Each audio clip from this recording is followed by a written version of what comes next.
Good morning, Brent. How are you? Hey, good morning. Great to see you. How have you been?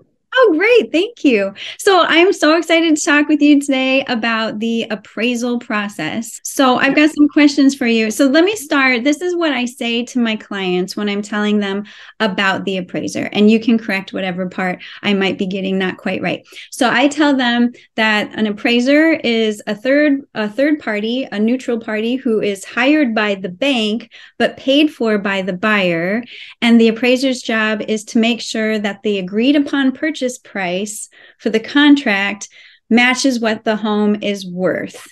Is that about right? Yeah, that's sufficient. I mean, it is looking at the collateral for everything, both market value, condition. Uh, the appraiser is our eyes out there on that property, giving us all the detail that we need in order to analyze it. Okay, so would you say that it's fair to say that the appraiser is really protecting the bank's investment? Sure, Yeah. and and the buyer, they like to know that they're buying something that's valued. So let's talk about how an appraiser comes to determine whether the purchase price in the contract is the appropriate price for the home. How do they do that? Well, they'll go out to the marketplace and select comparable homes. First and foremost, they're going to look for location, homes that have sold within the same area that the subject property is in. Mhm. This can be whether it's a neighborhood or a township or school district, all of those kind of come into play. To go outside of that area, for example, if they're doing a rural community and the comparables are further away, that's okay, but they've got to be able to explain the comparable nature of the two different locations. So the preference is what, a mile or less from the subject property, or even closer than that? Depending. So we live in primarily a suburban market, which is, yeah, within a mile to 5 miles maybe. When you start talking about in the city, it can be in the same block, the same building. When you're talking a city like, New York or Miami, where they'll look for comps within the same actual block, just because there's so many available comparables within that little area. Right. Okay, so they're looking at homes that have already sold. Correct. Okay, so Correct. that sounds really similar to what a realtor does when we are setting the price. But sometimes when the realtor sets the price and the appraiser comes in, there can be a discrepancy there. So, what other things does the appraiser have access to that might help them come to this value more specifically than when a realtor is looking at the comparable properties? So the realtors are going to look at sold comps, but they'll also go out there and look at other listings, maybe other pending sales, things that haven't closed yet, to get a sense of the entire market. Whereas the appraiser is going to, while they may include listings, those don't impact value. They can be anecdotal data that just supports their conclusion, Mhm. but their conclusion can only be based on those sold comparable homes. Okay. Okay. So, and a realtor is going to probably take into account how long homes have been sitting on the market and, Correct. and to price that the particular home correctly for this particular time, whereas an appraiser is looking to the past only. Is that right? That's a good way to put it. Yes. Okay. Okay. How much does it add to an appraiser's opinion of the value of the home for things like upgrades? Like, are they looking at that kind of thing? Like, if there's an older Yeah. roof versus a newer roof, that kind of stuff? Yeah, sure. Updated kitchen, updated bathroom. Those items can be adjusted for. The appraiser is going to research the market for other homes that have upgrades Mhm. and compare those to the homes that don't to determine an amount that they will attribute to that upgrade. So it's fairly complex in their analysis, but they're looking at basic theory of substitution is how I believe they refer to it, where you would buy one house over another and one price over another for an amenity. So Mhm. they're looking at each individual amenity, finished basement, uh, upgraded kitchen or wholly remodeled kitchen, a new roof, those types of things compared to with the condition of the house that they're using to compare to that subject property. Got it. Okay. I had an interesting experience. It was just about a year ago. I was meeting an appraiser for at the house that I had listed, and this home had a really nice in-ground pool with a very large concrete area. I was Sure. talking to that appraiser, and he said, we are adding value. This was a year ago, so I don't know if it's still accurate, but he said, we are adding value where we didn't always add value for these in-ground pools because there's a 2-year wait in order to get an in-ground pool.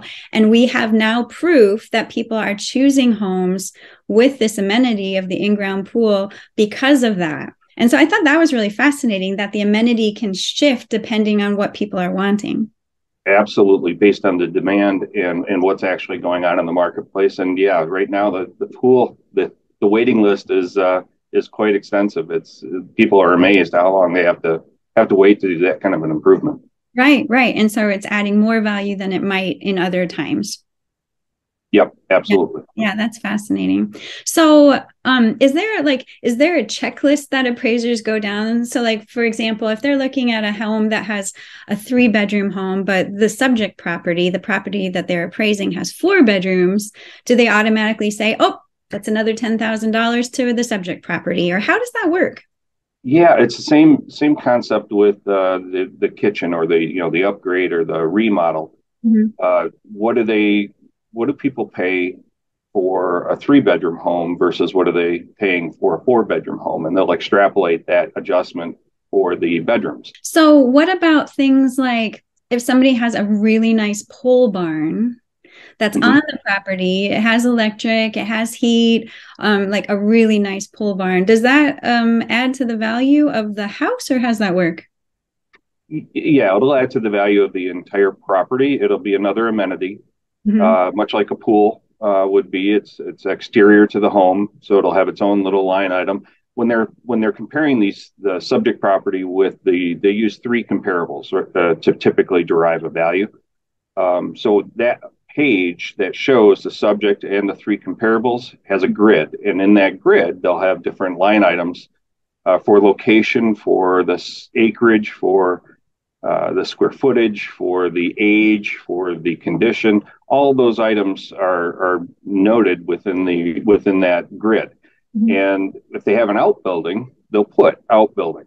Now, a nice outbuilding versus a dilapidated barn is going to have a separate, valuation, but you generally don't get dollar for dollar. You may have a $50,000 pole barn, Mhm. but you might only get a $10,000 to $30,000 adjustment. It really depends on what they can derive from the marketplace that shows what a person's willing to pay for a home with and without a pole barn. What's that differential?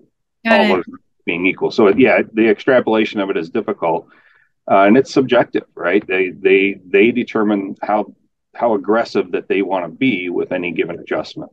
Yeah, that is an interesting component I have found to the appraisal process is that it is pretty subjective that Yep. one person might come out on a Tuesday and give a certain value to this home property, and a totally different person could come out on Wednesday and value it completely differently. Correct. I have found that to be a little frustrating in the marketplace. It is a little bit You're not alone. You're not tricky. alone. That happens. Now, let's talk about what appraisers are looking for depending on what kind of loan the borrower is getting, because there are different, what would you call overlays that come on for different. Yeah, most of it's fairly similar. It used to be very different. The Okay, differences between an FHA appraisal and a conventional appraisal, for example. sure. FHA used to have a lot more repairs and requirements, and they still have some differences where the appraiser has to do an inspection in a certain way and validates that they're doing that.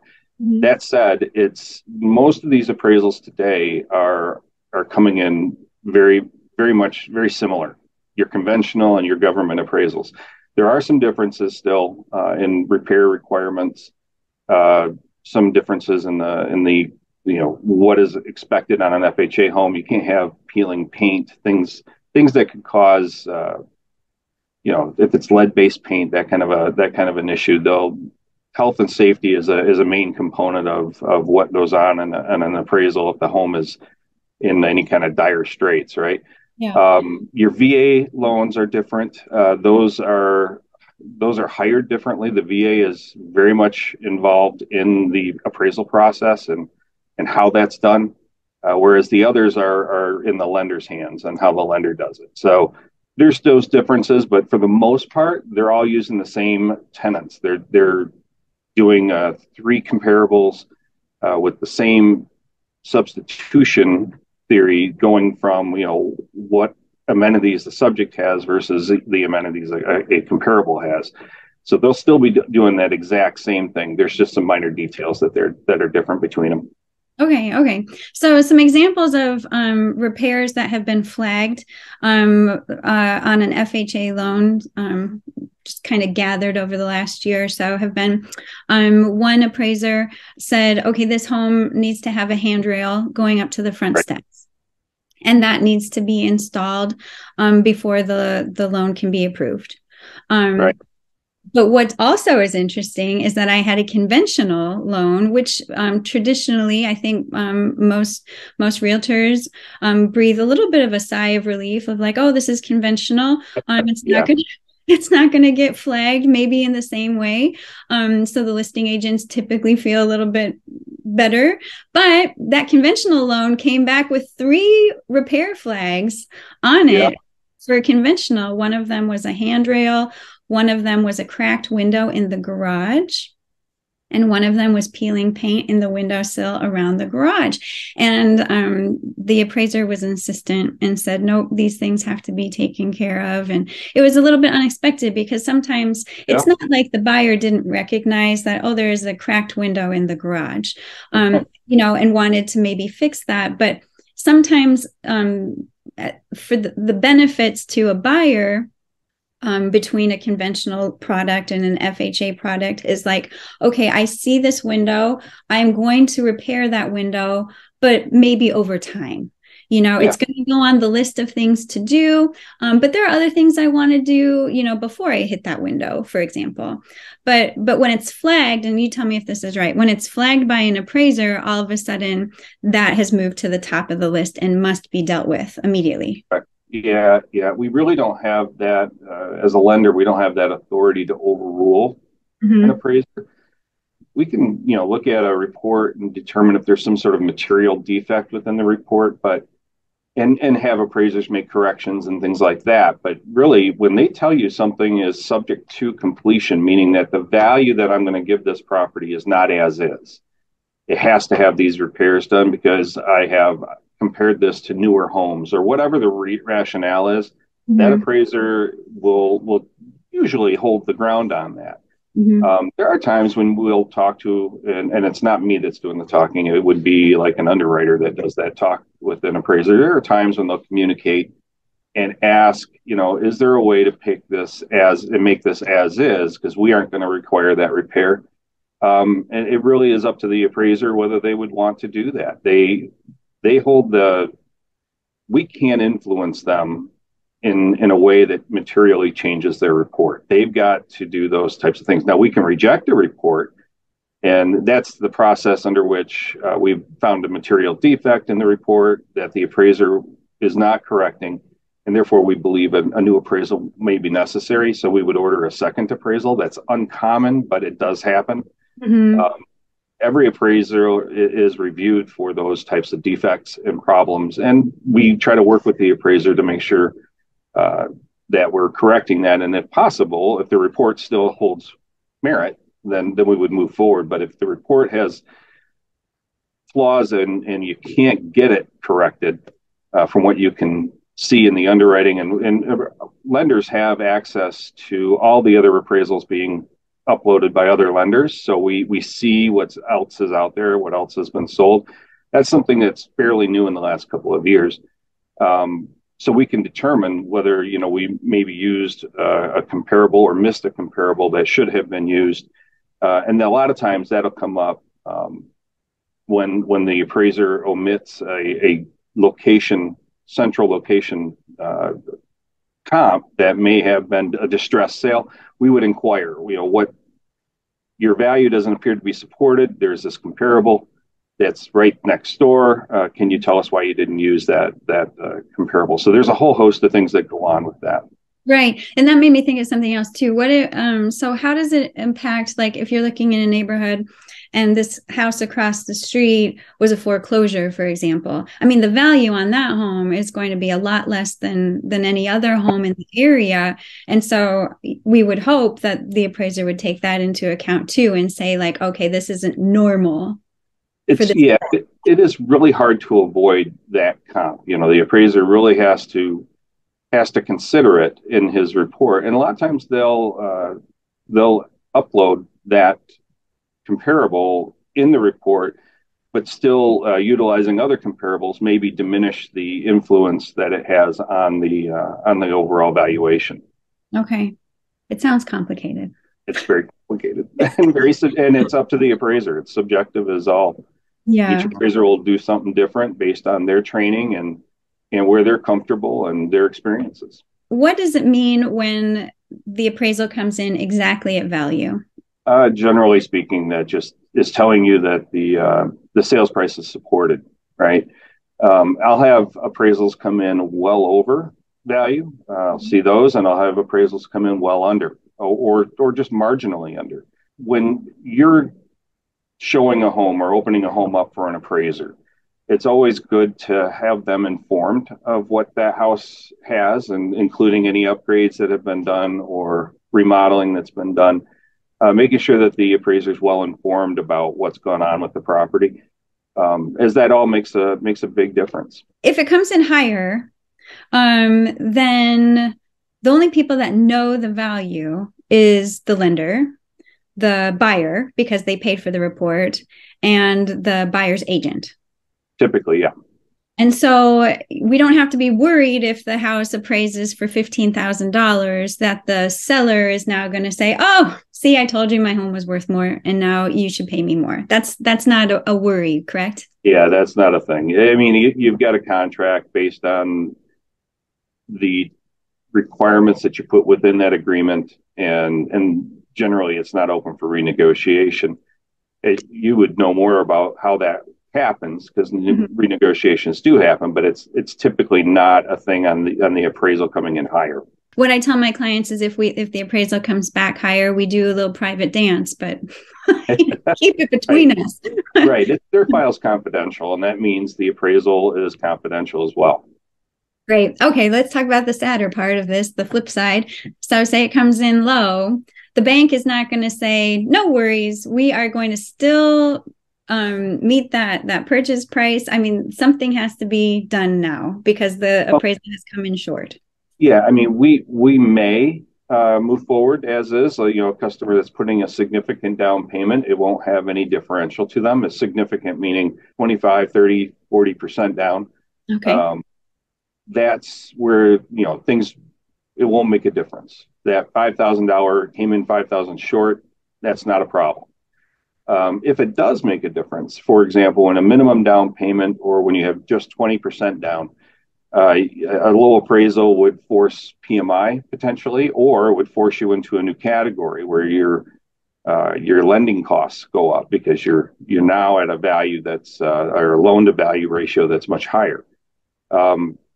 That can and does happen. It's a totally different situation though, because of the impact to the buyer and the borrower.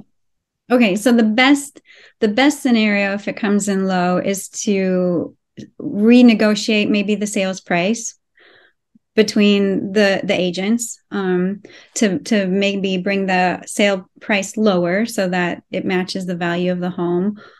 Or it's possible, right, for the borrower to say, yeah, we'll split the difference maybe with the seller. We put in a little bit more money at closing to cover that gap, or some sort of combination, right? Right. Yep. It can be we're moving forward regardless. It can be we're going to put more money down to make up for that differential. It could be a negotiated renegotiation of the contract. those are all on the table. I've noticed, based on a refi that we had on our home a couple years ago, and then compared to what the homes are selling, it seems that when you have an appraisal done for a refi versus your house being listed and have an appraisal, those values seem to come back quite different. Is that just my perception, or is that true? It's very possible. I don't know that it's a regular occurrence, but because the value should be the value. But when you're talking about, you're given a contract and the appraiser is aware of that contract price, and then they go out and they aren't looking for comparables at that sales price. They're looking for first location, size of home, similarities. They're going to develop their report that doesn't have an impact with that contract at all. They're going to develop their value. If it supports, it supports, and they'll put that in their conclusion. But when you're talking about a refinance, they are giving no information. So they're just going and visiting, and they don't really have anything to say that supports the sales price. It's really just, oh, this is the value I came up with. Yeah. So that slight change in how the information they're given, mm-hmm. I think is the differential. That's why you'll see that happen from time to time. I see. It worked in favor of some clients I had over the summer. So I was the buyer's agent, and the owners of the property, it was going to be an estate sale. And the listing agent wasn't very familiar with the area, suggested, well, let's just get an appraisal ahead of time. Yeah, sure. And so when we went to go look at this house, it was priced a lot lower than the homes around it. But when we went in, there were no substantial material defects, and that was confirmed through the inspection. In speaking with that agent, he's like, well, it only appraised here, so we're only going to price it here. My clients got a great deal on that house. Good deal. And so I was thinking, wow, if he had priced it to the comps of the neighborhood, it might have appraised right there at the comps of the neighborhood. So that makes me wonder. Sometimes homeowners ask, well, should I get it appraised ahead of time? And you can tell me if this is sound advice. I say, well, no, let's list it, based on the market values of our area, have a suggested price put in front of that appraiser, and let's see if it hits the value. Yeah, I don't generally recommend getting an appraisal in advance. Mm-hmm. The issue with that is the lender cannot use that appraisal because it wasn't ordered through the process that the lender has to follow. Generally speaking, not something that you want to do. I think it's better to utilize the expertise of the real estate agent when they're looking at comps in the neighborhood. Okay, great. Well, thank you so much, Brent. I love talking with you. You know so many things. You're able to just put them out there in a way we can all understand. I appreciate your time. Hey, thank you.